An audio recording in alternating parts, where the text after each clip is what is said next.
Busy নির্বাচিত হলে বিজিবিতে কি করব আসলে আমি আমার জন্য করব। তার 80% উপরেই কিন্তু এই পোশাক শিল্প আয় করে দিচ্ছে। আমার প্যানেল যদি বিজয়ী হয় তাহলে আমরা এই শিল্পকে আমাদের যে ঐতিহ্যগুলি ছিল, আমরা যে দীর্ঘদিন একদলীয় শাসন দ্বারা কারণে যে আমাদের যে ইমেজ সংকটে ভুগতেছি সেই ইমেজ পুনরুদ্ধার করে আমরা কাজ করে যাব। যেমন ইমেজের মধ্যে আমাদের যেটা রয়েছে যে আমাদের সাথে একটা মালিক এবং শ্রমিক মহাজন একে অপরের পরস্পর একটা আবার মুখোমুখি দাঁড়িয়ে যায়। আমরা এই পরস্পর মুখোমুখি থেকে শ্রমিক এবং মালিক বান্ধবটা বিজিমি করব, যে বিজিমিতে এসে যদি কোনো মালিক ডিপ্রাইভ হয় সেই জন্য তার ন্যায্য পাওনা আদায় করে নিতে পারে, যদি কোনো শ্রমিক যদি ডিপ্রাইভ হয় জন্য তার দাম আদায় করে নিতে পারে।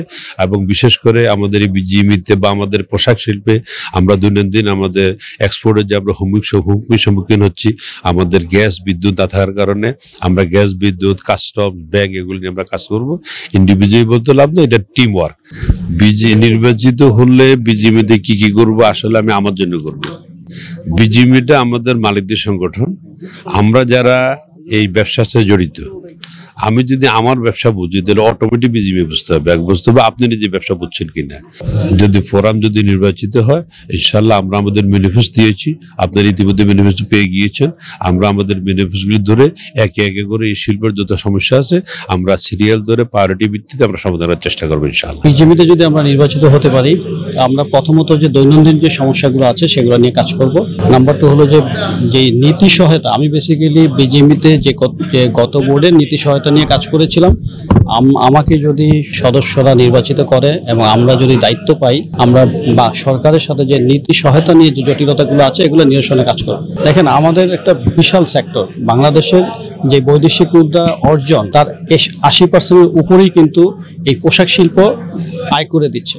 এই পোশাক শিল্পগুলো কিন্তু অনেকগুলো মন্ত্রণালয়ের সাথে ইন্টিগ্রেটেড। তাই এখন এতগুলো মন্ত্রণালয়ের সাথে আমাদের যে দৌড়ঝাঁপ সেটাকে কমানোর জন্য যদি আমরা একটা আলাদা যদি মন্ত্রণালয় আমরা করতে পারি, সেক্ষেত্রে আমাদের কাজগুলা এক কেন্দ্রিক হবে এবং আমাদের চারিদিকে যে দৌড়াদৌড়ির যে কাজটা সেটা বন্ধ হয়ে যাবে। আমরা এক জায়গায় ওয়ান স্টপ সার্ভিস পাবো। সেই জন্য আমরা একটা মন্ত্রণালয় চাচ্ছি। বিগত নির্বাচনে তো বেসিক্যালি আপনি দেখেছেন যে এখানে কোনো ডেমোক্রেসি ছিল না এবং ভোটার লিস্টে অসুস্থ ছিল এবং আমাদের যে সদস্যরা তারা ভোট দিতে পারে নাই।